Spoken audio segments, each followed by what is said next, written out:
कहते हैं भगवान से इतना प्रेम करना चाहिए, भगवान की इतनी भक्ति करनी चाहिए कि भगवान के सिवा हमें कुछ भी अच्छा ना लगे। हम अगर इन आंखों से कुछ देखना चाहें तो सिर्फ भगवान को देखना चाहिए, भगवान के अलावा कुछ भी नहीं।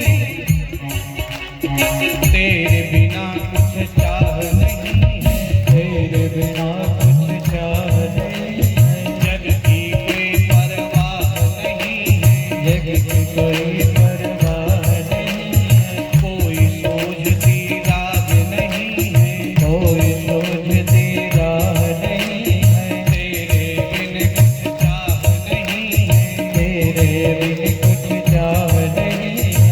मेरे प्रीतम मेरे माझी, मेरे प्रीतम मेरे माझी, मेरे प्रीतम मेरे माझी, मेरे प्रीतम मेरे माझी, कर दो नैया पार देवरिया ले, देवरिया देवरिया ले, देवरिया क्या बिगाड़े राधा रानी हो, क्या बिगाड़े राधा रानी अंधेरी सरकार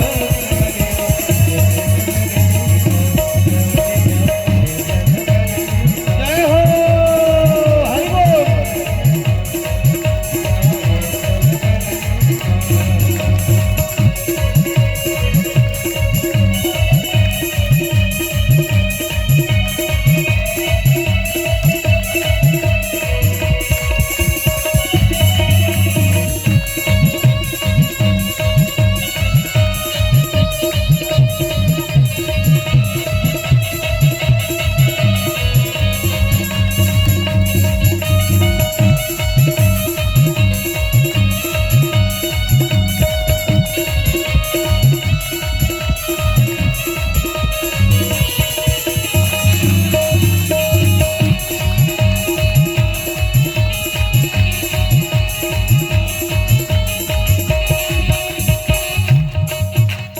और भगवान की भक्ति में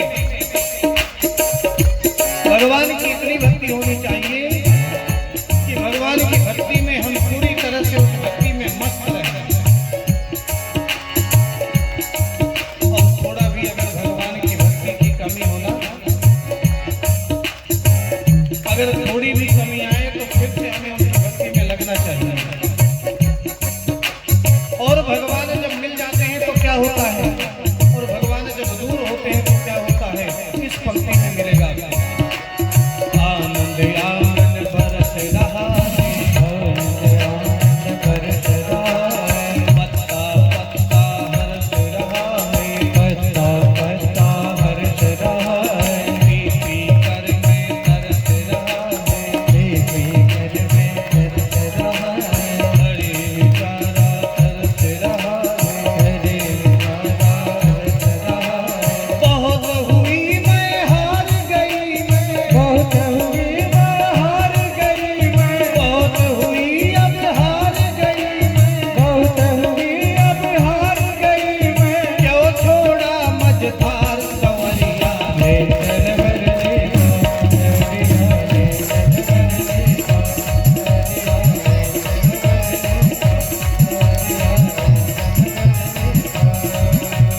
जहाँ विराजे राधा रानी, जहाँ विराजे राधा रानी, दोनों हाथ उठा करके सभी के हाथ ऊपर होने चाहिए, किसी के हाथ नीचे नहीं। जहाँ विराजे राधा रानी, जहाँ विराजे राधा रानी, बल मेरी सरकार ले देवरिया, देवरिया ले देवरिया, देवरिया ले कलकत्ता, देवरिया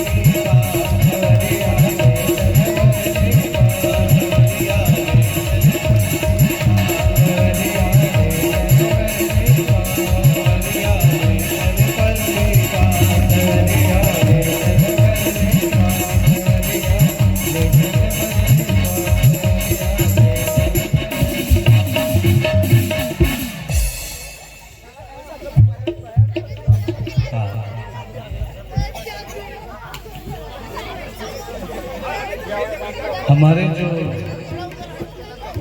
नाचने वाले जो भक्तगण है ना,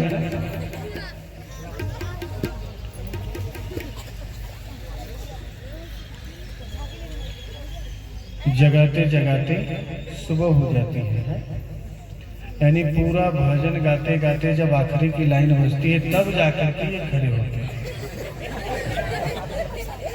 ज्यादा मेहनत ना करनी पड़े, ज्यादा मेहनत ना पड़े, इसके लिए जो है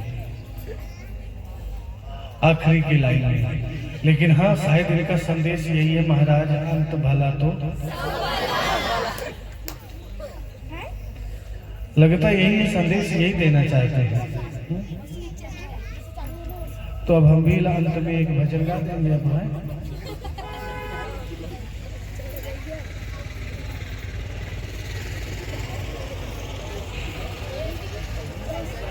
कि दीन कहे धनवान सुखी,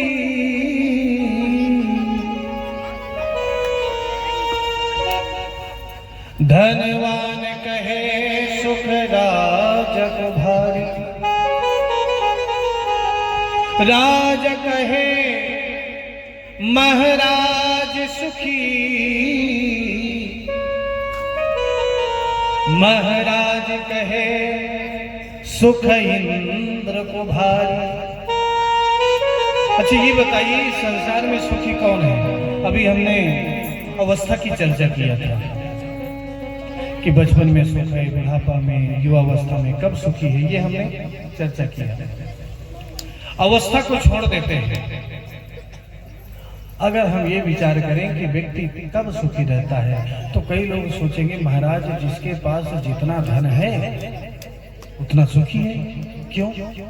बोले महाराज ज्यादा धन है तो बढ़िया सा बंगला बना होगा उसका, इतना सुंदर बंगला, मकान, सामने दो दो चार चार जो है गाड़ियां खड़ी होंगी, नौकर लगे होंगे घरों में काम करने के लिए, वो आराम से बैठे बैठे खाएगा।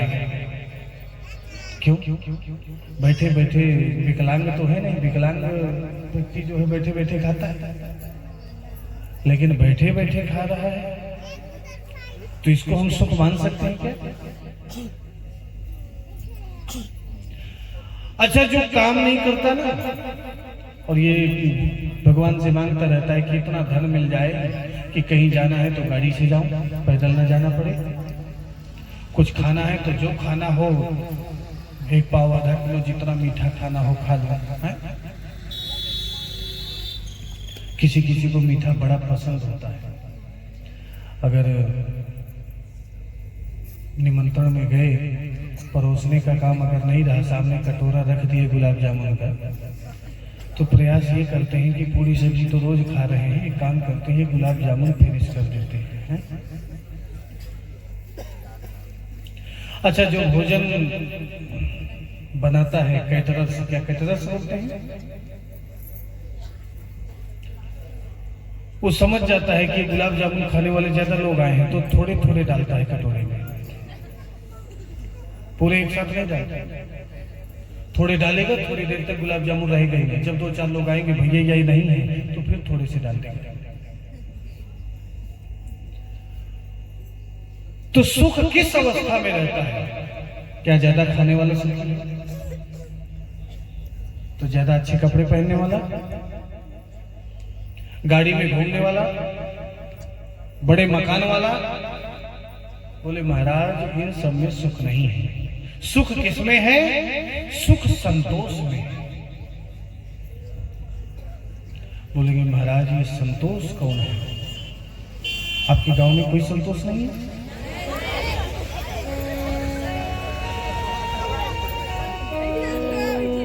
अच्छा कथा में आए हैं।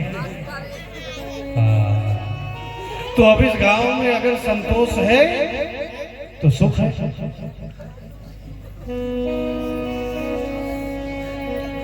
संतोष नाम ऐसा नाम है कि जहां भी कथा करो दो चार संतोष, बड़ा अद्भुत नाम है। अच्छा ये नाम का अर्थ अलग है, केवल नाम बस नहीं, इसका जो अर्थ है वो भी होना चाहिए। संतोष, संतुष्टि, थोड़ा जो भी मिल जाए उसमें संतुष्टि हो जाए, वही संतोष है। किसी के दूसरे को देख करके मन में लालच ना आए, उसे कहते हैं संतोष। अच्छा, ये जो आपके यहाँ जो संतोष है, इनके अंदर ये गुण है कि नहीं?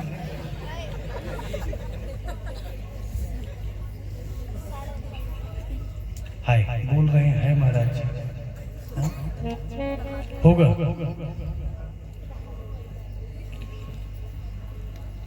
आप लोग भी मान जाइएगा, है कि नहीं? तो संतुष्टि होनी चाहिए। अच्छा, ये जो संतुष्टि है ये रहती नहीं है। कोई भी अगर कोई बहुत अच्छे कपड़े पहन के आ गया तो 10 लोग देखेंगे ऐसा कपड़ा होना चाहिए, चाहे उसके पास 10 सेट कपड़े हो, लेकिन वो कपड़े की लालसा अंदर से हो जाएगी। रास्ते से जा रहे हैं, बढ़िया कोई नाश्ते की दुकान दिख जाएगी, समोसा कचौड़ी जो भी है, जलेबी, गर्मा गर्म जलेबी निकल रही हो, तो एक बार मुंह में पानी तो आ ही जाता है। अब खाए या ना खाए, लेकिन 2-4 बार मुंह अंदर चला लेते हैं। होता है? हमें तो होता है, आपको पता है, होता है कि नहीं होता? आप मत बताइए। किसी का बड़ा मकान देखेंगे तो मकान का एक लालच मन में आ जाएगा, ऐसा मकान हमारा भी होना चाहिए। होता है कि नहीं? बड़ी गाड़ी देखेंगे, अगर देखिए मन की इच्छाएं कभी समाप्त नहीं होती। अगर कोई पैदल चल रहा है, उसके पास सामर्थ्य नहीं है, पैदल चल रहा है, तो सोचता है कि भगवान की कृपा से एक साइकिल ले लूं, जिससे कहीं जाना है तो मैं जल्दी पहुंच जाऊं। भगवान की कृपा से अगर साइकिल हो गई तो फिर सोचता है कि साइकिल चलाने में बड़ी मेहनत पड़ती है, बाइक हो जाए तो आराम रहे, कहीं भी चले जाए। भगवान की कृपा से बाइक हो गई तो फिर सोचता है धूप में, बारिश में बाइक में जाने में बड़ी तकलीफ होती है, अगर कार हो जाए तो ज्यादा अच्छा। और भगवान की कृपा से कार हो गई तो उसके बाद वो सोचता है कि कार है लेकिन थोड़ा सा उतनी अच्छी नहीं है, छोटी है, थोड़ा बड़ी कार, अच्छी कार होनी चाहिए। फिर उसमें वो वैरायटी देखता है, क्वालिटी देखता है। ये मन की इच्छाएं कभी खत्म होती हैं? नहीं होती। जिस दिन मन की इच्छाएं खत्म हो जाएंगी उसे कहते हैं संतोष। कि गज धन गो धन बाज धन और रतन धन खान, जब आवे संतोष धन कि सब धन धूरी समान। कितना भी धन हो जाए, अगर हमारे पास संतोष रूपी धन नहीं है तो हम धनी नहीं है। एक झोपड़ा वाला व्यक्ति सुखी है, सुबह मेहनत करता है, सुबह से शाम तक बढ़िया भोजन करता है, भोजन करने के बाद चाहे जमीन में लेट जाए, इतनी अच्छी नींद आती है कि सुबह ही नींद खुलती है एकदम से। चाहे जितने मच्छर काटे, कोई भी काटे, आराम से गहरी नींद में सोता है। और जो महलों में रहते हैं ना, वो भोजन भी ज्यादा नहीं करते, भोजन कम करते हैं। खाते क्या है ज्यादा? गोलियां ज्यादा खाते हैं, भोजन कम, दवाई ज्यादा। कई घरों में, हम शहरों में जाते हैं ना, तो जैसे ही भोजन करने के लिए बैठते हैं तो उनका स्पेशल एक डिब्बा रखा रहता है दवाई का, और वो दवाई का डिब्बा जो है उसमें पूरा नियम, सुबह खाली पेट की दवा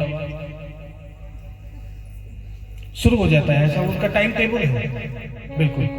सुबह खाली पेट की दवा, फिर नाश्ता करने के बाद की दवा, फिर भोजन के पहले दवा, भोजन के बाद दवा, दोपहर में दवा, शाम को दवा, रात की दवा, सोने के पहले दवा, दवा ज्यादा, भोजन। ये जीवन सुखी है कि जो रूखा सूखा खाए वो सुखी है। दवाइयों का सेवन ज्यादा होता है, अगर थोड़ा सा भी अगर कुछ खा लेना, ऑयली वगैरह कुछ खा लें तबीयत गड़बड़, शुगर है, शुगर बढ़ जाएगा, बोले शुगर है, शक्कर नहीं खाएंगे, तेल का नहीं खाएंगे, ये नहीं खाएंगे, वो नहीं खाएंगे। अच्छा, गांव का बेचारा व्यक्ति बड़ा सीधा सरल होता है। एक गांव के व्यक्ति को शुगर हो गई, डॉक्टर के पास गए, डॉक्टर ने कहा हल्का भोजन करना, सब ठीक हो जाएगा। अब वो बेचारा सीधा साधा व्यक्ति घर आया, उस दिमाग लगाता रहा, हल्का भोजन बताया है डॉक्टर ने, हल्का भोजन करना है। तो उसने क्या किया, एक गिलास पानी लिया और उस पानी में जो है उसने थोड़ा सा मिट्टी डाली, तो मिट्टी नीचे, पानी मतलब पानी हल्का है, मिट्टी भारी है। अब वो अलग पानी रखा, पानी में थोड़ा सा उसने तेल डाला, तो पानी नीचे, तेल मतलब पानी भारी है, तेल हल्का। उसने विचार किया, हल्का मिला। अब वो क्या किया, कढ़ाई में तेल चढ़ाया और उस तेल में जो है उसने पूरी डाली, तो तेल नीचे, पूरी। अब उसको हल्का भोजन मिल गया। बड़ी खोज किया उसने, खोज करने के बाद उसको हल्का भोजन मिल गया। अच्छे से 8 दिन जो है उसने हल्का भोजन किया। शुगर 500 पार पहुंची, डॉक्टर के पास गया, बोले क्या खाए थे? बोले महाराज आपने हल्का भोजन बताया था और हमने हल्का भोजन किया है। बोले बता, खिचड़ी खाए, दलिया खाए? बोले नहीं, ये तो भारी होता है, दलिया को पानी में डाल दो, डूब जाएगा। तो बोले क्या खाए? अरे बोले महाराज पानी से हल्का तेल होता है और उससे भी हल्का पूरी।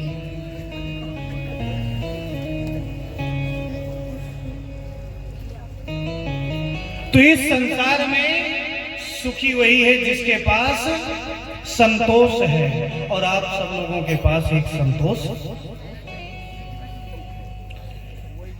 कि दीन कहे धनवान सुखी, धनवान कहे सुख राज को भारी,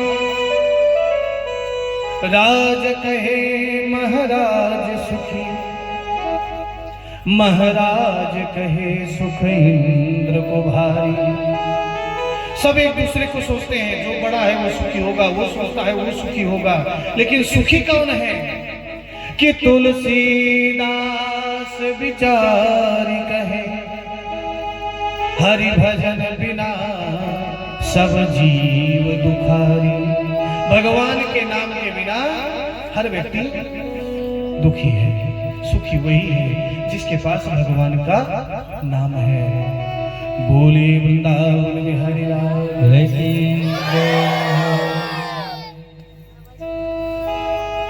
अच्छा, कथा समझ में आ जाती है कि नहीं? हमें पूरी कथा में ये चिंता रहती है, हम जो बता रहे हैं ये समझ पा रहे हैं कि नहीं, कि 2 ही 4 लोग समझ रहे हैं, बाकी जो है बस झांकी का इंतजार कर रहे हैं। ऐसा तो नहीं कि ठीक है थोड़ी देर बाद 2 कथा पूरी हुई होगी, झांकी देखेंगे, प्रसाद लेंगे बढ़िया। पता नहीं आज प्रसाद में क्या लाया है इन्होंने, कल तो बहुत अच्छा लड्डू था। तो प्रसाद और झांकी का इंतजार तो नहीं कर रहे हैं? कथा 12 बजे तक चली। बोले भागवत भगवान की। हमें तो कोई चिंता नहीं, हम तो 12 बजे 1 बजे तक कर सकते हैं। हमें दूसरे दिन तो दिन भर सोना ही है,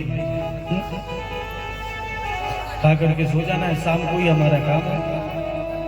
लेकिन हाँ, जो बनाने वाले हैं वो नहीं सो पाएंगे, क्योंकि उनको दिन भर हमारे लिए भोजन तो बनाना ही पड़ेगा।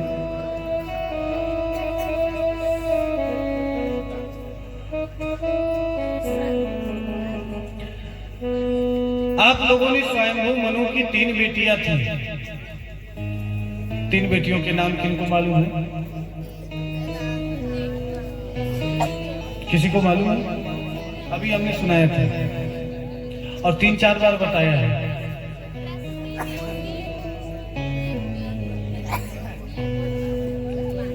देवहूति, प्रसूति, और एक थी, 3 थी।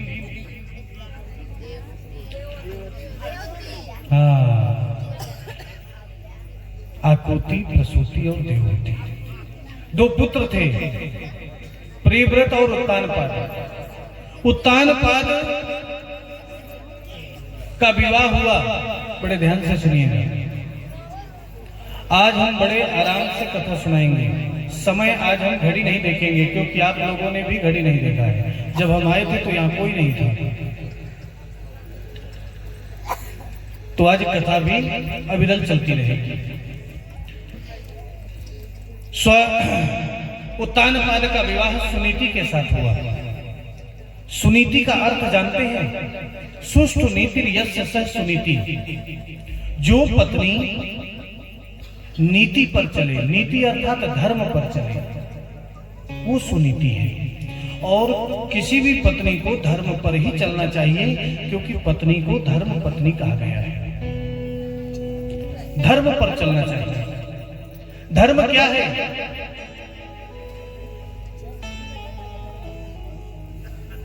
जो नियम है, जो नीति है, उसके अनुसार हम चलें, वही धर्म है।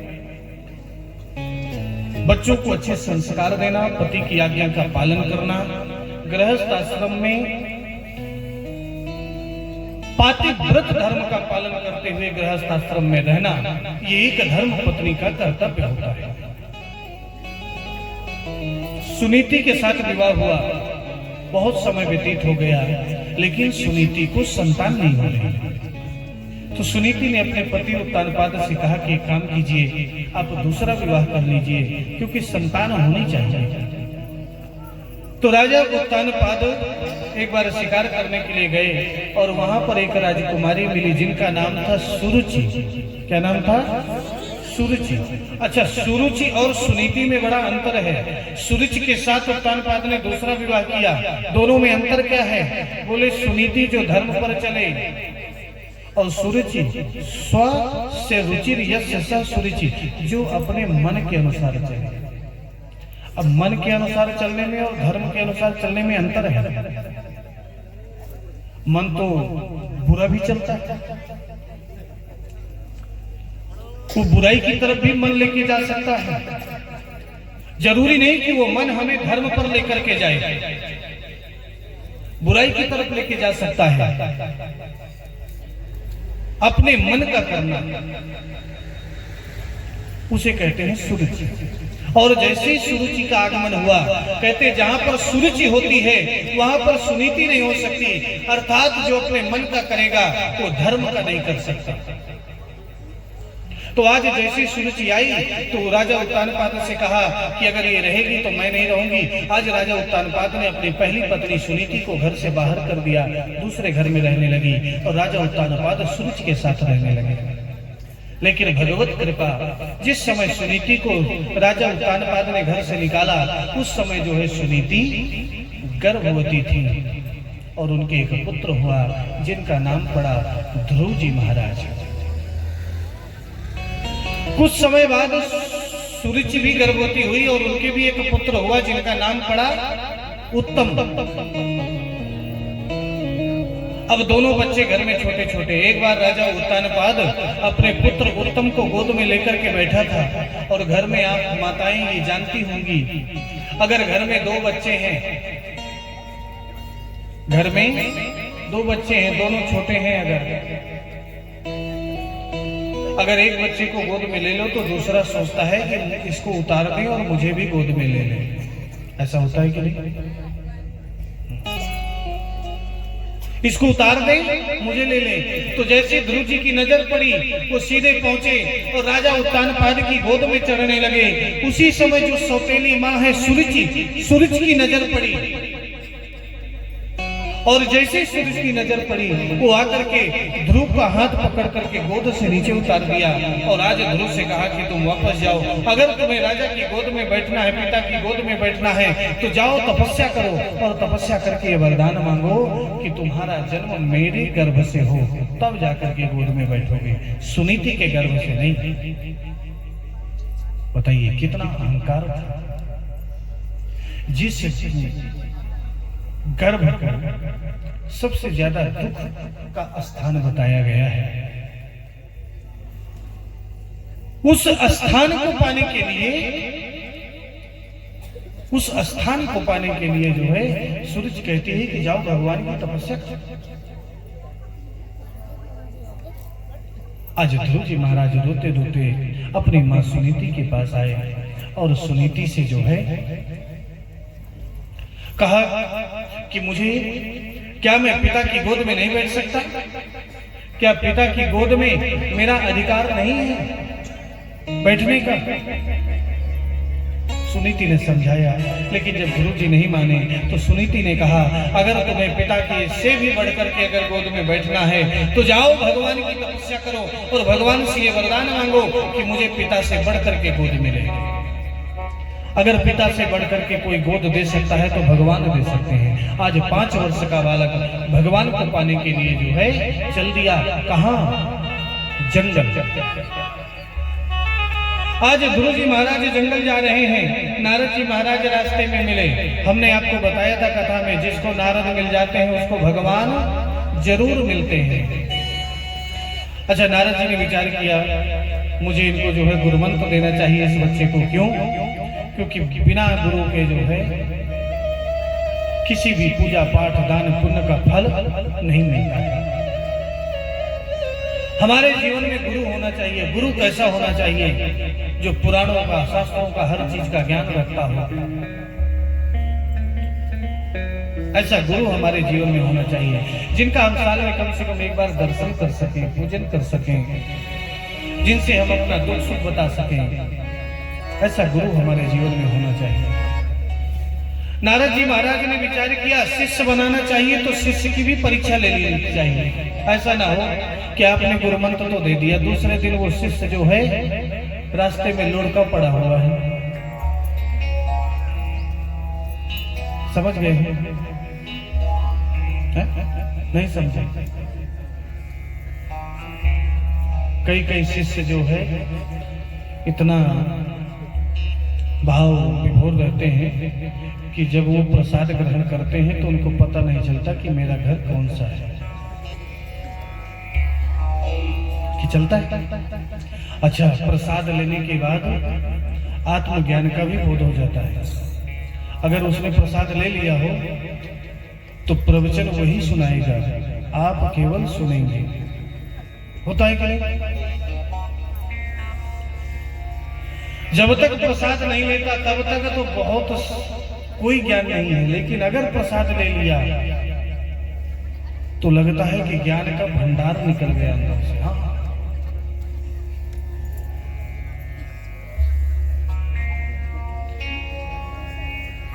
आप लोगों को अनुभव होगा, किसी न किसी को तो होगा, नहीं होगा तो प्रवचन सुना होगा।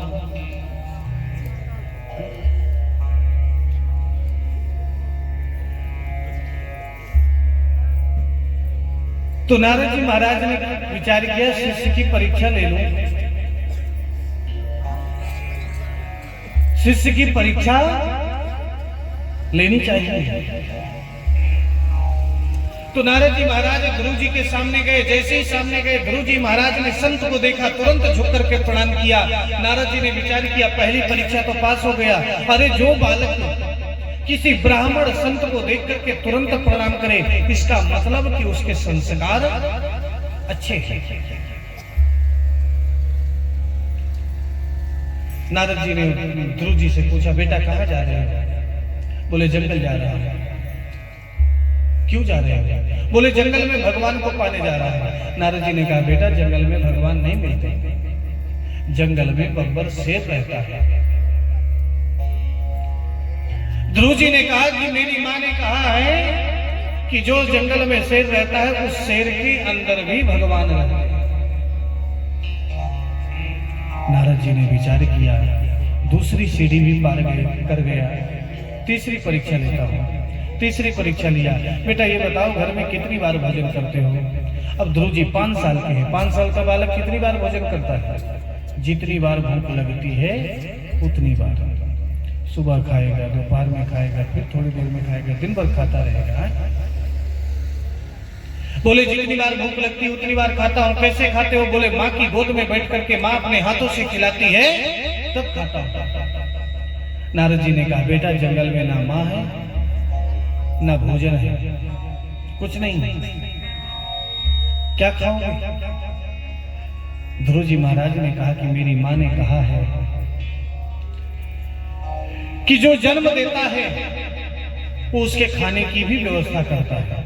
अरे जन्म देने के बाद जब उस बच्चे के दांत नहीं रहते, उस बच्चे को पालन करने के लिए, उस बच्चे को अच्छे से पालन पोषण हो, तो माँ के आंचल में दूध की व्यवस्था करता है। जब दांत हो जाते हैं तो अन्न की व्यवस्था करता है। अरे खिलाने वाला वो है, चाहे हम जंगल में रहें चाहे घर में रहें, अगर उसको खिलाना होगा तो खिलाएंगे। ये विश्वास होना चाहिए कि जब दांत नहीं तब दूध दियो, अब दांत दियो तो अन्न भी देगो। अरे जब दांत नहीं तब दूध मिला, जब दांत आ गए तो अन्न मिला। पालने वाला भी वही है, खिलाने वाला भी वही है, भूखा रखने वाला भी वही है, बचाने वाला भी वही है, मारने वाला भी वही है। सब कुछ हम केवल निमित्त मात्र हैं। किसी को अहंकार नहीं करना चाहिए। हम कथा कह रहे हैं तो कराने वाला वो है, आप कथा सुन रहे हैं तो सुनाने वाला भी वही है। बिना भगवत कृपा के कुछ नहीं होता। अगर भगवान की कृपा होती है तो व्यक्ति दूर गांव से भी आकर के कथा में उपस्थित हो जाएगा, और अगर भगवान की कृपा नहीं होगी तो इसी गांव में रह करके, पड़ोस में रह करके भी कथा में उपस्थित नहीं हो पाएगा।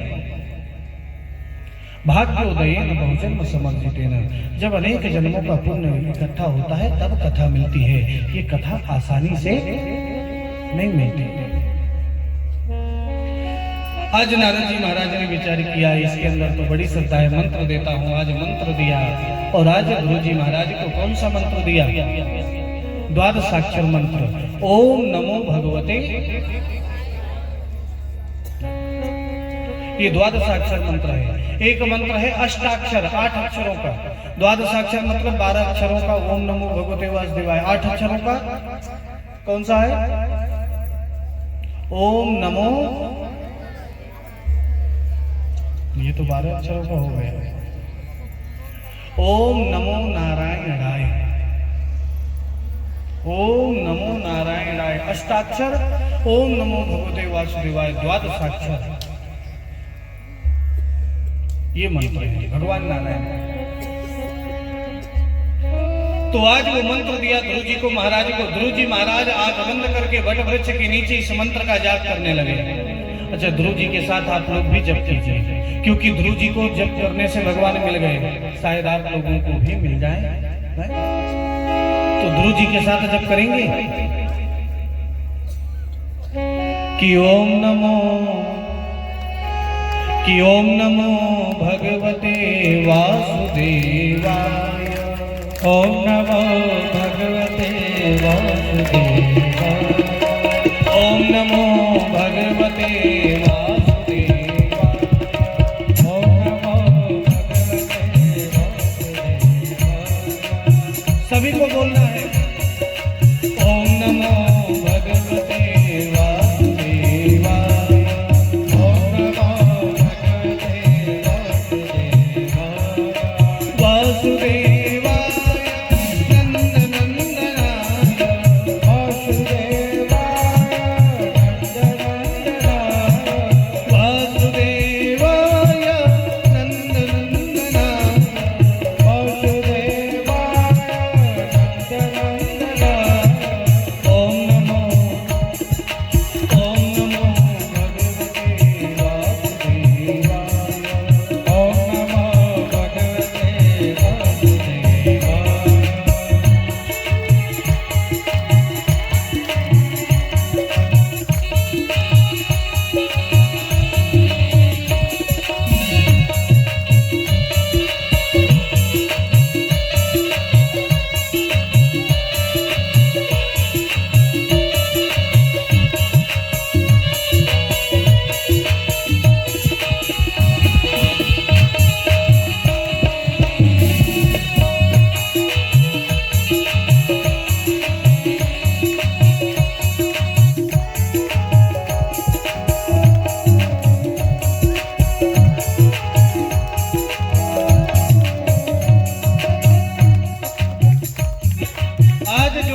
जी महाराज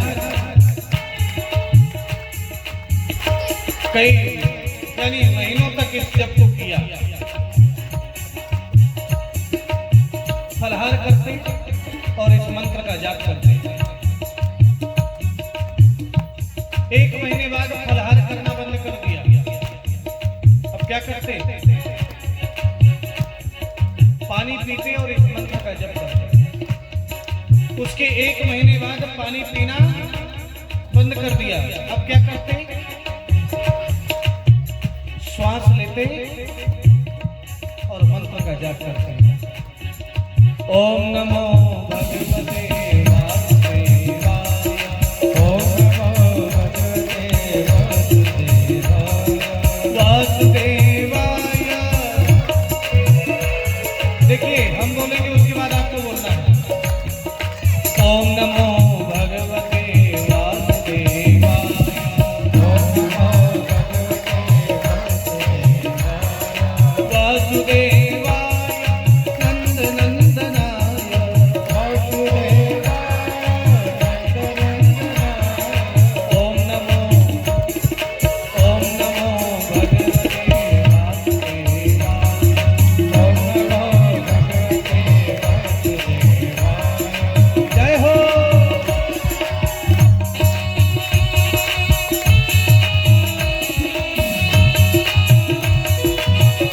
ताली कैसे बजाते हैं मालूम है? दोनों हाथ ऊपर।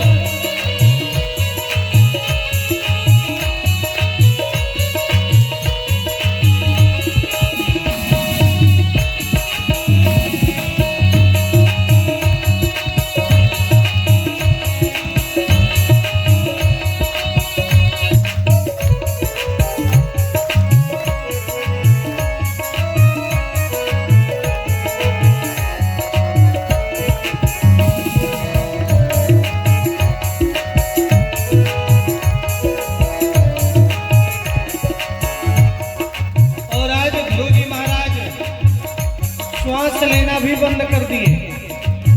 अब क्या करते? ध्यान से सुनेंगे। ध्रुव जी महाराज श्वास लेना भी बंद कर दिए। क्या करते? श्वास बंद और श्वास बंद करके भगवान के नाम का जप करने लगे।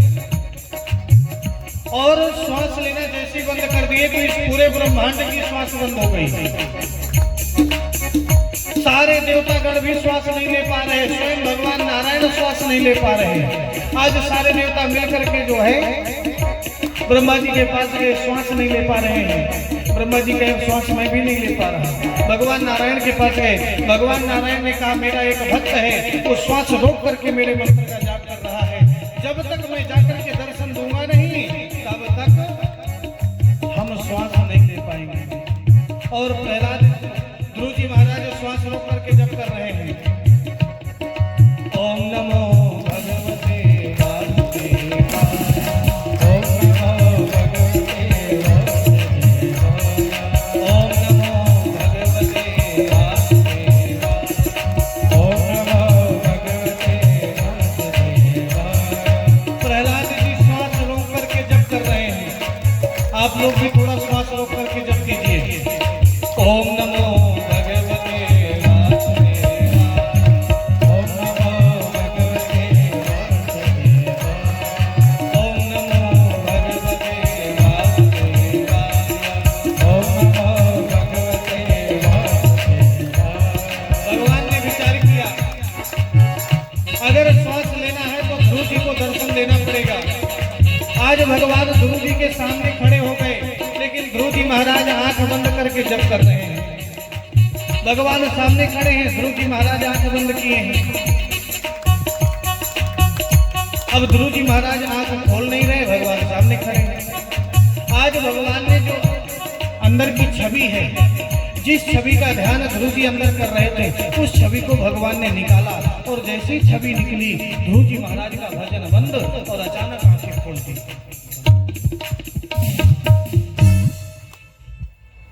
खुल गई आंखें। बोलिए भागवत भगवान की। आज ध्रुव जी ने देखा कि जिस छवि को मैं अंदर देख रहा था, वही छवि सामने खड़ी है। वही छवि सामने खड़ी है। अब ध्रुव जी 5 साल के बालक को देख रहे हैं, भगवान को कुछ बोल नहीं रहे। भगवान ध्रुव जी को देख रहे हैं, कुछ बोल नहीं रहे। बड़ा अद्भुत दृश्य है। आकाश मंडल में सारे देवता आ गए, वो भी इस दृश्य को देख रहे हैं। आज ध्रुव जी सोच रहे हैं कि इतने बड़े भगवान खड़े हैं, अरे मैं तो छोटा हूं, मुझे बोलना नहीं आता, इनको बोलना चाहिए। और भगवान क्या सोच रहे हैं कि बताइए, मैं इसके सामने आ गया और ये बोल नहीं रहा। सारे देवता सोच रहे हैं कि बताओ, ध्रुव भगवान सामने खड़े हैं, ध्रुव कुछ मांग नहीं रहा। अरे कभी हमें मौका मिले तो हम बताएं क्या क्या मांगना है। सारे देवता काफी देर हो गई जब नहीं बोले, तो भगवान नारायण ने अपना शंख जो है ध्रुव जी के गाल में लगा दिया कि स्पर्श बाल कृपया कपोले। जैसे ही शंख लगाया, आज ध्रुव जी महाराज के अंदर ज्ञान प्रकट हो गया। अच्छा एक बात और बता दे, भगवान की कृपा हो जाए तो गूंगा व्यक्ति भी बोलने लगे। भगवान की कृपा हो जाए तो लंगड़ा व्यक्ति पहाड़ चढ़ जाए। ध्रुव जी तो 5 साल के बालक है। जैसी कृपा हुई तो ध्रुव जी महाराज बोलने लगे। क्या बोला उन्होंने कि योऽन्तः प्रविश्य मम वाचमिमां प्रसूप्ता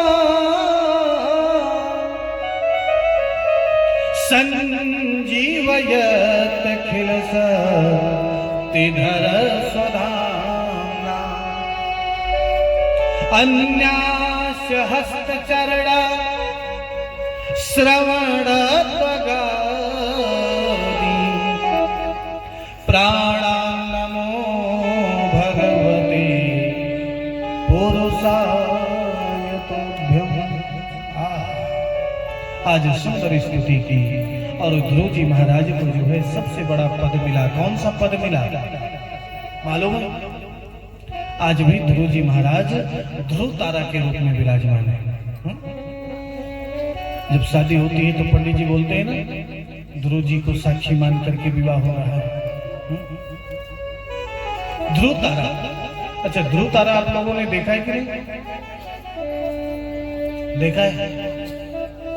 न देखा हो तो देख लीजिएगा। वो ध्रुव जी महाराज है। आगे बड़ी अद्भुत कथा है। महाराज इन्हीं के वंश में आगे महाराज बहन हुए और उनके शरीर को मथा गया और उनसे जो है महाराज प्रथु हुए। महाराज प्रथु जो है भगवान के अवतार है। उन्होंने 99 अश्वमेध यज्ञ किए। कितने? 99 जानते हैं ना? 99। आजकल गांव के लोग जानते हैं, लेकिन आजकल के बच्चे इंग्लिश मीडियम में जो जाने लगे हैं ना, अगर उनको बोल दो 67 किसे कहते हैं तो नहीं समझ पाते हैं।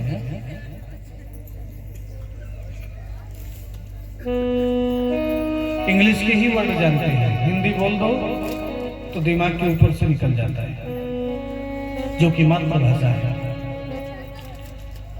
प्रथु महाराज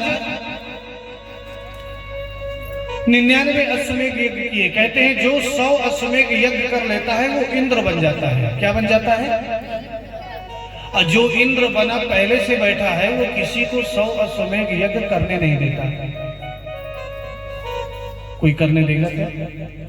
जो जिस पद पर बैठा हो, जो मुख्यमंत्री बन गया, वो नहीं चाहता कि कोई दूसरा मुख्यमंत्री बने। चाहता है क्या? जनता हरा दी अलग बात है, लेकिन वो खुद नहीं चाहता। तो इंद्र भी जिस गद्दी पर बैठे हैं, तो इंद्र नहीं चाहते कि कोई 100 अश्वमेध यज्ञ करे और मेरी गद्दी छीन ले।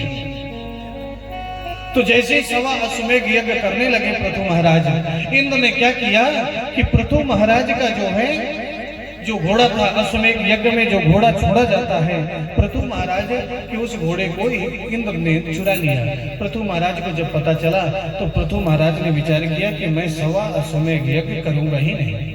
भगवान की तपस्या प्रारंभ कर दिया पृथु महाराज ने, और भगवान की तपस्या प्रारंभ करके पृथु महाराज के सामने जब भगवान प्रकट हुए तो पृथु महाराज ने भगवान ने पृथु महाराज से कहा वरदान मांगो।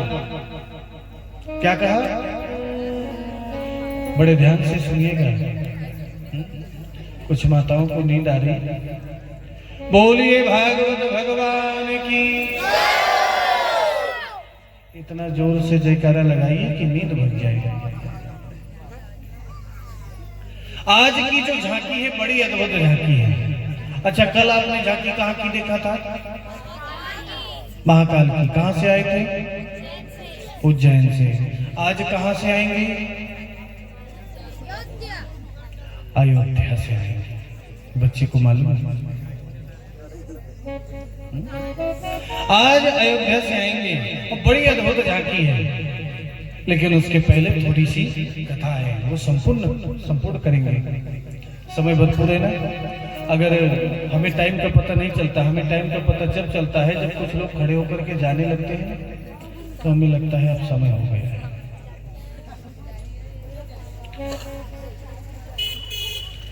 तो पृथु महाराज के सामने भगवान प्रकट हुए और पृथु महाराज से कहा वरदान मांगो। पृथु महाराज जानते हैं क्या मांगा? क्या मांगा? कि न कामयना तदप्यहं क्वचिन् न यत्र समाचरणाम्बुजासवः।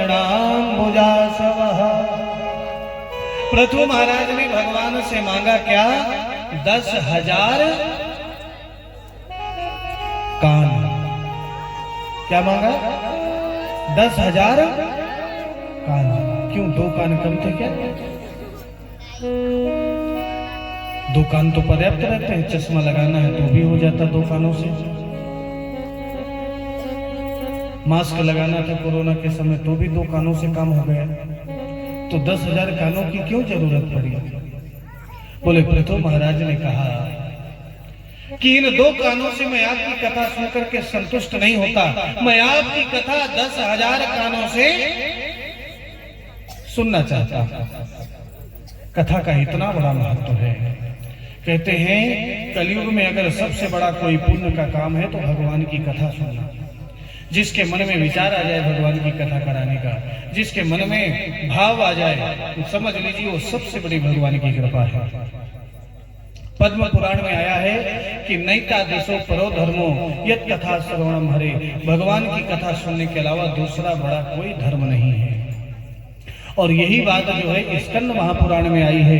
कलौ हरि कथा श्रुति संसते पापनाशनी। कलयुग में भगवान की कथा सुनना सारे पापों को नष्ट कर देती है। और गोस्वामी तुलसीदास जी महाराज ने भी लिखा है कि बिनु सत्संग, कि बिनु सत्संग विवेक न हो। बिनु सत्संग विवेक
इस संसार में संतों का संग करना, सत्संग करना, भगवान की कथा सुनना, इससे बड़ा पुण्य का काम कुछ भी नहीं है। इस व्यासपीठ से उन भक्तों को विशेष आशीर्वाद जिनके मन में ये कथा कराने का विचार आया, चाहे वो सहज रूप से आया हो, चाहे जैसे आया हो, भगवान की बड़ी अद्भुत कृपा और भगवान का बहुत बड़ा आशीर्वाद। आगे एक बड़ी अद्भुत कथा है और उस कथा के बाद आज की कथा का समापन होगा। लेकिन हम कल की कथा के बारे में आपको जानकारी दे दें। कल जो है क्या है, थोड़ा जोर से बोलिए।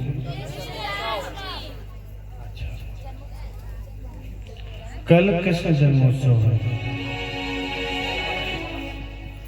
और कल क्या है, क्या है?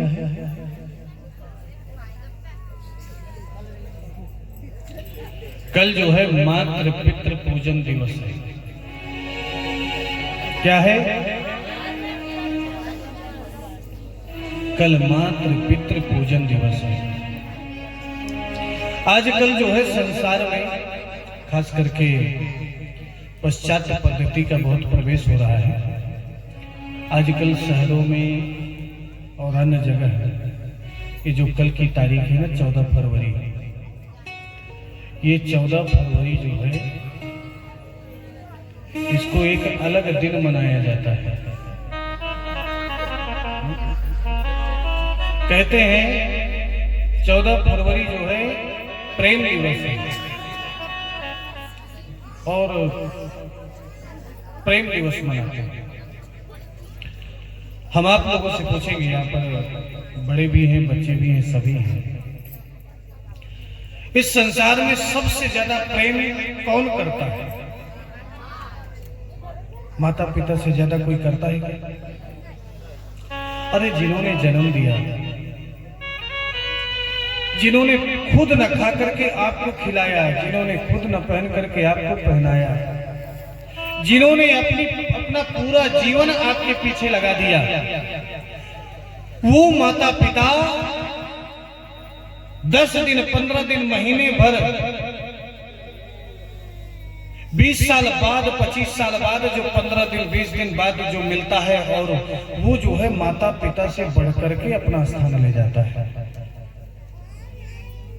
और कई बच्चे आजकल जो है गलत रास्ते में भटक जाते हैं, और जब गलत रास्ते में भटक जाते हैं ना, तो उन्हीं बच्चों के शरीर के टुकड़े जो है 35-35 टुकड़े फ्रिज में मिलते हैं। मिलते हैं कि नहीं? तो ये हमारे अंदर आत्मबोध होना चाहिए, हमारे अंदर ये आत्मज्ञान होना चाहिए कि माता पिता से बढ़ करके कोई सच्चा प्रेम नहीं करता है। अगर 14 फरवरी को हमें मनाना है, प्रेम दिवस मनाना है, तो मातृ पितृ दिवस मनाना चाहिए। उस दिन हमें अपने माता पिता की पूजा करनी चाहिए। तो ये हम विशेष रूप से जहां पर भी हम कथा करते हैं, अब संयोग से तो इसमें 14 फरवरी पड़ गई है, कल मातृ पितृ दिवस है।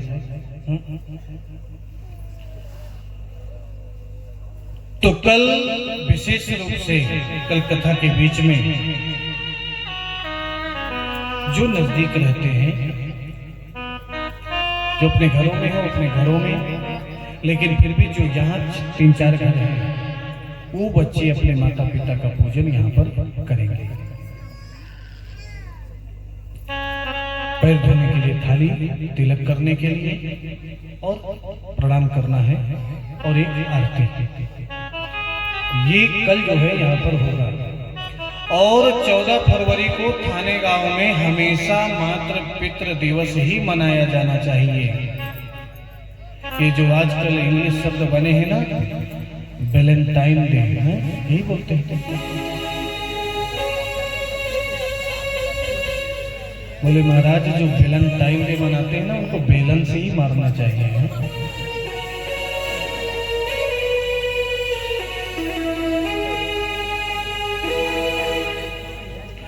कल मातृ पितृ दिवस मनाना चाहिए। अच्छा, प्रेम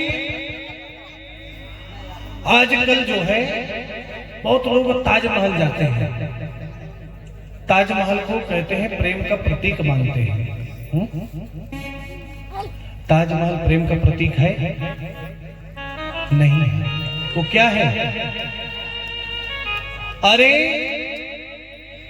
विशेष रूप से कहा जाए, अगर हम सत्य बोले तो वो जो है वहां पर एक मुर्दा गड़ा हुआ है, समाधि है, और उस जो है मुर्दा घाट में जो है पैसा था और उसने जो है उसको बनवा दिया शाहजहां। वो प्रेम का प्रतीक नहीं है।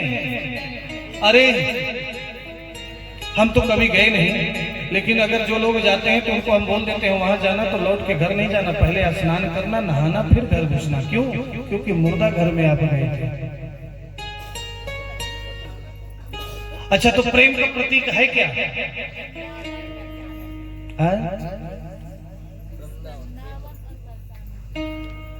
प्रेम का अगर प्रतीक कोई सच्चा प्रतीक है तो राम सेतु है। सीता जी को पाने के लिए भगवान राम ने समुद्र को बांध दिया, समुद्र को बांध दिया, समुद्र में सेतु का निर्माण किया। किसको पाने के लिए? सीता जी को पाने के लिए। तो सच्चा प्रेम का प्रतीक है राम सेतु। अरे जिसने 2-2, 3-3 विवाह किया हो और वो वहां पर एक पत्नी को गड़ा करके जो है ताजमहल बना दी, वो प्रेम का प्रतीक माना जाएगा? अरे प्रेम का प्रतीक वो होता है जो एक विवाह करता है, एक पत्नी व्रत का पालन करता है, और एक पत्नी व्रत के अलावा हर स्त्री उसको जो है केवल माँ और बहन के रूप में ही दिखती है। वो एक पत्नी व्रत है। जो राम जी ने एक पत्नी व्रत का पालन किया। जब सीता जी जंगल में थी, राम जी ने सोने की मूर्ति बना करके यज्ञ किया, लेकिन दूसरा विवाह नहीं किया। दशरथ जी महाराज ने 3 विवाह किए थे, राम जी चाहते तो वो भी कर सकते थे, लेकिन राम जी ने एक पत्नी व्रत का पालन किया। तो कल का जो दिन है वो मातृ पितृ पूजन दिवस मनाना है। कल जो भी सुबह जगेंगे तो सर्वप्रथम अपने माता पिता को प्रणाम करेंगे। करेंगे कि नहीं? कल करना है, क्योंकि माता पिता से बढ़कर के आपको कोई प्रेम नहीं करता। और ये जो गलत संस्कार है ना, इन संस्कारों में मत बहक जाना।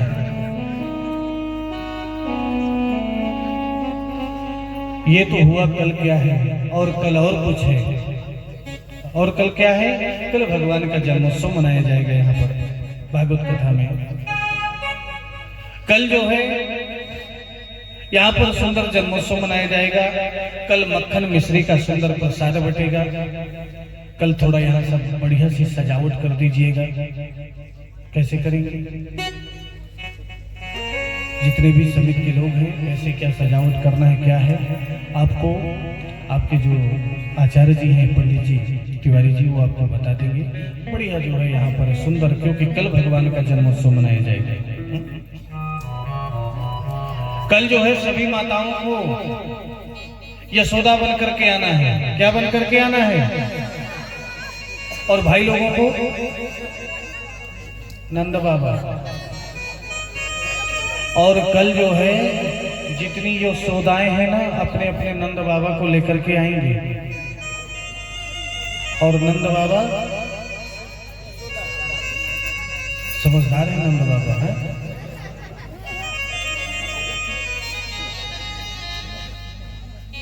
कल जो है जितने भाई लोग हैं सबको कुर्ता पैजामा पहन करके आना है। कुर्ता पैजामा है कि नहीं? नहीं है। कल कुर्ता पैजामा पहन के आना है। और कल सभी माताओं को जो है पीले रंग की साड़ी पहनना है। कौन से रंग की? पीले रंग की। कल सुंदर यशोदा बन के आपको आना है, आपको नंद बाबा बन करके आना है। कल जो है सुंदर जन्मोत्सव मनाया जाएगा। कल जो है अपने साथ कुछ ना कुछ चॉकलेट वगैरह लेके आना, चॉकलेट खिलौने जो भी हो जाए वो लेके आना। वो जो है यहाँ पर बधाई बांटी जाएगी और कल भगवान का जन्म होगा, और भगवान का जन्म होगा तो कल नाचना भी पड़ेगा।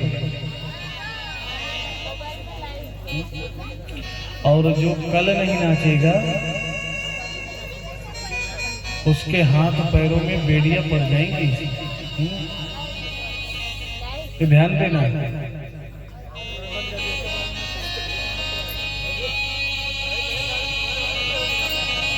बोलिए वृंदावन बिहारी लाल की।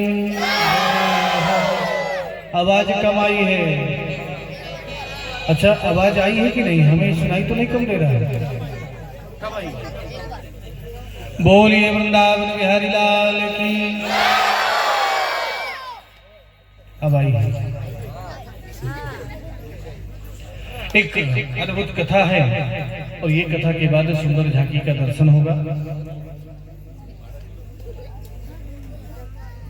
कि कर्मणा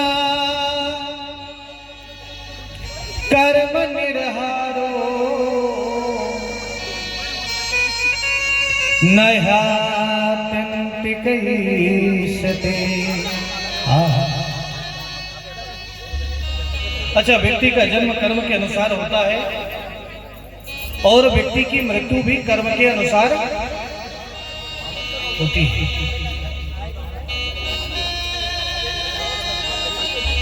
एक ब्राह्मण रह रहा है, उस ब्राह्मण का नाम है अजामिल। क्या नाम है? बड़े ध्यान से सुनिएगा, 5 मिनट की कथा है। कोई किसी की भी आवाज नहीं आनी चाहिए, विशेष करके बच्चे।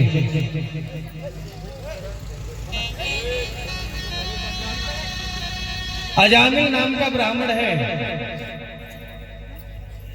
लेकिन जाति से ब्राह्मण है लेकिन कर्म से ब्राह्मण नहीं है। जितने दुराचरण हैं, जितने बुरे आचरण हैं, सब उसके अंदर है। जुआ खेलना, शराब पीना, विद्यालय में जाना, सारे अवगुण हैं। एक बार कुछ संत उस गांव से निकले और संतों ने विचार किया कि ब्राह्मण के यहाँ भोजन करेंगे। तो गांव वालों से पूछा तो गांव वालों ने अजामिल के घर का पता बता दिया। बोले इनको अच्छे से भोजन मिल जाएगा। अब जब संत अजामिल के घर पहुंचे तो अजामिल उस समय नहीं था, उसकी पत्नी थी। संतों ने कहा भोजन करना है। अजामिल की पत्नी ने कहा एक काम करो, आप जल्दी यहाँ से चले जाइए, नहीं अगर मेरे पति आ गए तो भोजन तो कराएंगे नहीं, लेकिन जो आपके पास लोटा कमंडल कुछ भी है ना वो भी ले लेंगे। अब संतों ने विचार किया कि इतना अगर ऐसा आचरण है और संत आ जाएं और उस घर को बदल ना पाए तो संत का आना बेकार है। तो संतों ने विचार किया आज तो अजामिल को बदल करके जाएंगे, चाहे हमारा सब कुछ ले ले। अब संत बाहर बैठ गए। अजामिल कुछ देर के बाद आया। अजामिल ने पूछा ये कौन बैठे हैं? पत्नी ने कहा संत हैं, भोजन करना चाहते हैं। अजामिल गया, बोले एक काम करो, मैं भोजन तो कराऊंगा नहीं, लेकिन एक काम करो, मेरा मूड अभी अच्छा है तो अभी चले जाओ, नहीं तो जो तुम्हारे पास है सब ले लूंगा। संतों ने कहा एक काम करो, तुम हमारे पास जो कुछ है ये तुम सब ले लो और भोजन भी मत कराओ और हमारा सामान भी ले लो, लेकिन एक कहना हमारा मान लो। क्या? बोले तुम्हारे घर में संतान होने वाली है, बेटा होने वाला है, और उस बेटे का नाम तुम नारायण रखना। क्या रखना? नारायण। अजामिल ने कहा मेरा बेटा है, मैं नारायण रखूं या जो भी रखूं, आपकी क्या इच्छा? बोले नहीं, नाम तो कुछ रखोगे? बोले हाँ। तो बोले नारायण रख देना। अजामिल ने विचार किया धन मिल रहा है, नारायण रख दूंगा। अजामिल ने संतान हुई और उस संतान का नाम रखा नारायण। अब जो है अजामिल उस बच्चे से बहुत प्रेम करता है। जब भी होता घर आता, नारायण इधर आओ, नारायण उधर जाओ, नारायण नारायण नारायण नारायण, यानी दिन भर नारायण कहता। लेता अपने बच्चे का नाम, लेकिन नाम तो भगवान का निकल रहा है ना, नारायण। जितनी बार अपने बच्चे को बुलाता उतनी बार भगवान का नाम निकलता। अब इतना पाप किया था उसने कि जब वो मरने लगा यमराज के दूत उसको लेने आए, तो जब यमराज के दूत उसके प्राणों को निकालने लगे, खींचने लगे प्राणों को, तो दूर वो नारायण जो है खेल रहा था। तो अजामिल ने आवाज लगाई कि दूरे क्रीडन का सक्तम पुत्रम नारायणाहुयम। नारायण को आवाज लगाई और जैसे ही नारायण कहा, गोस्वामी तुलसीदास जी महाराज ने रामचरितमानस में लिखा है कि अंतिम समय में अगर भगवान का नाम आ जाए तो उसको भगवान का धाम मिलता है, मोक्ष मिलता है। कि जाकर नाम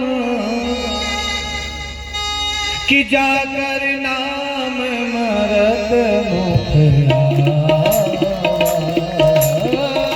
जाकर नाम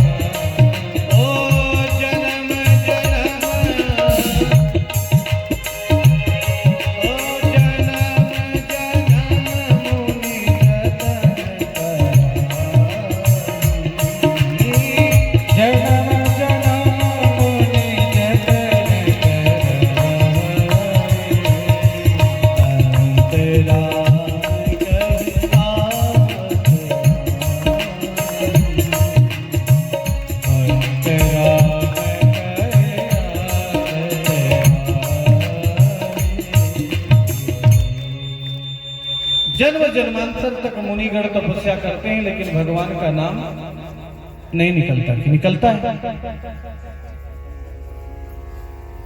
जन्म जन्म मुनि जतन कराही, अंतराम कहियावत नाही।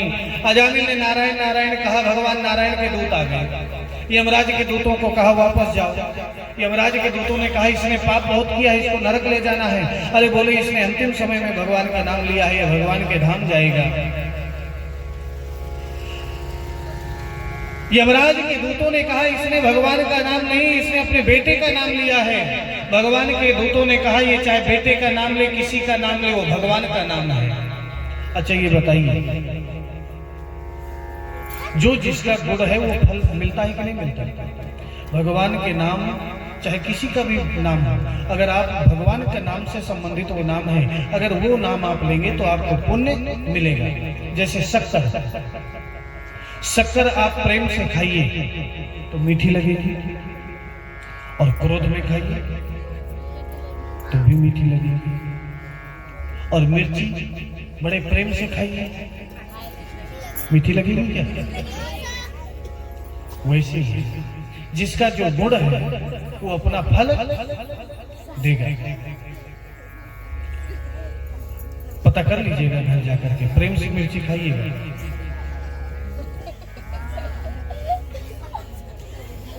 बाद में शक्कर खा लीजिए।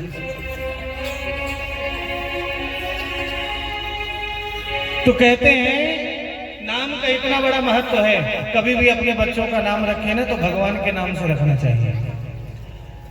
राम रखिए, माधव रखिए, कृष्ण रखिए, गोविंद रखिए, गोपाल रखिए, केशव रखिए, मधुसूदन रखिए, भगवान से संबंधित नाम रखिए। बेटी का नाम देवी के नाम से रखिए। पर आजकल अपने बच्चों का नाम ऐसा रखते हैं कि उस नाम का कोई मतलब नहीं है। अगर पूछ लो इस बेटे का क्या नाम है, बोले महाराज इसका नाम है कल्लू। बोले बड़े बेटे का क्या नाम है, बोले बड़ा बेटा का नाम है चिंटू। हाँ ऐसे तो बच्चों का नाम भी रखना चाहिए तो भगवान के नाम से रखना चाहिए। नाम का बहुत बड़ा महत्व है, और नाम का महत्व इतना बड़ा है कि जब कहते हैं राम सेतु बन रहा था, नल और नील दोनों जो है राम लिखते और पत्थर को डालते, पत्थर तैरने लगता। हनुमान जी से राम जी ने कहा जब मेरा नाम लिख करके डाल रहे हैं और पत्थर तैर रहा है, तो अगर मैं खुद पत्थर को डालूं तो पत्थर तैरेगा ही। तो राम जी हनुमान जी के साथ गए और पत्थर उठाया, और पत्थर उठा करके जैसे ही डाला तो वो पत्थर डूब गए। हनुमान जी से पूछा ये बताओ ये क्यों डूब गया? हनुमान जी ने कहा अगर आप बुरा ना माने तो कहूँ क्यों? क्योंकि बोले सच्चा जो है अगर सच बोलो तो कभी कभी सच बुरा लगता है। किसी के पास कोई अवगुण है, अगर आप बोल दो तो सामने वाले को खराब लग जाता है। तो बोले अगर आप बुरा ना माने तो कहूं, राम जी ने कहा बुरा नहीं मानूंगा। बोले ये सच है, आपका आपसे बढ़कर आपका नाम का महत्व आपसे ज्यादा है। दूसरी बात, अगर आप किसी को पकड़ लेंगे और पकड़ने के बाद अगर आप उसको छोड़ देंगे तो डूबेगा ही। पकड़िए लेकिन छोड़िए नहीं। और हनुमान जी महाराज ऐसे देवता जो हमेशा सुंदर नाम का कीर्तन करते हैं, सुंदर नाम का जप करते हैं। और ऐसे हनुमान जी महाराज कि अगर आज हम भक्ति करेंगे, उनका स्मरण करेंगे तो उनका दर्शन भी हमें प्राप्त होगा। तो दर्शन करना है कि नहीं? अच्छा, कितने लोगों को हनुमान जी का दर्शन करना है? कुछ लोग इसलिए हाथ नहीं उठाए, जब इतने लोग करेंगे तो इनके साथ हम भी कर लेंगे। हाथ उठाने की मेहनत कौन करेगा? अब ऐसे हाथ जैसे जेब में डाल, ठंड है, ऐसे सिकोड़ के बैठे हैं, हाथ उठाना है, क्यों उठाए? बाजू वाला उठा रहा है, उसी से काम चल जाएगा हमारा।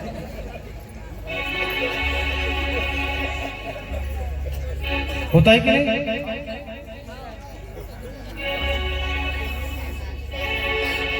तो दिव्य सुंदर हनुमान जी के झांकी का दर्शन होगा, लेकिन हमारे साथ नाम संकीर्तन करेंगे तो दर्शन मिलेगा, नहीं तो नहीं मिलेगा। कि राम राम बोल प्यारे, राम राम बोल। क्या बोलना है? कि राम राम बोल प्यारे, राम राम बोल। हनुमान जी को पाना है तो राम राम बोल। हनुमान जी को पाना है तो राम राम बोल। राम राम राम राम राम राम बोल प्यारे, राम राम बोल। राम राम बोल प्यारे, राम राम बोल। हनुमान जी को पाना है तो राम राम। हनुमान जी को पाना है तो राम राम। जय हो। अगर हनुमान जी को पाना है तो क्या बोलना पड़ेगा? जोर से बोलिए।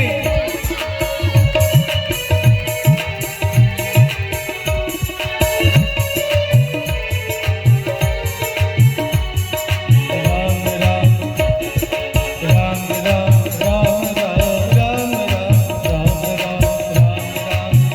सभी लोग बोलिए हमारे साथ।